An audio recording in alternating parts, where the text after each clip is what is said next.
Going to be looking at some pretty active weather today as a cold front starts moving through. That's actually going to be creating a little bit of instability and possibly leading to some showers moving through. We're going to see this cold front actually just passing over throughout today, and that's actually going to lead to some pretty high wind speeds. For this morning, we're not going to be seeing too much of that. That's actually just going to be coming up from the northwest, and that's going to be passing over us throughout most of the day.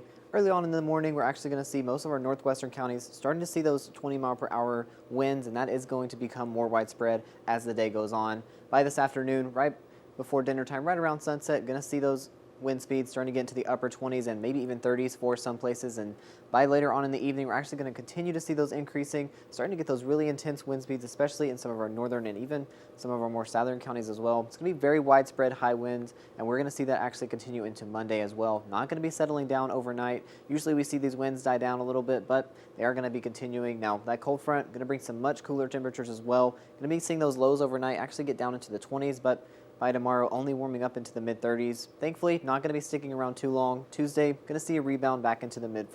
Going to be sitting right around average for most of this week. Right after Monday, you're going to see that high temperature drop about 15 degrees for Monday and then increase again, possibly cooling down a little bit back down into Thursday and Friday, but still going to be sticking right around average to the mid-40s for most of the week, and not going to be worrying about too many showers apart from today. Maybe some disturbances trying to move through towards the end of the week, trying to bring some more lighter showers, but today especially is when we're going to be seeing more of those storms. It's going to be early on in the morning when some of our counties south of I-70 might be seeing some of those showers moving through, and by this afternoon, those are really going to start breaking apart pretty early on, and we're actually going to see that by dinner time, actually moving out of the area. Now, with that, we are still going to be seeing those winds.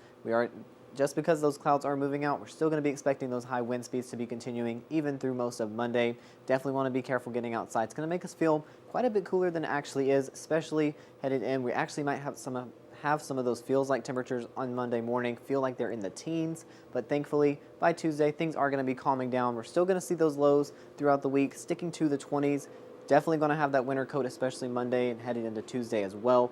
It's going to be a very cool week. Winter definitely kind of peeking its head out here in mid-Missouri.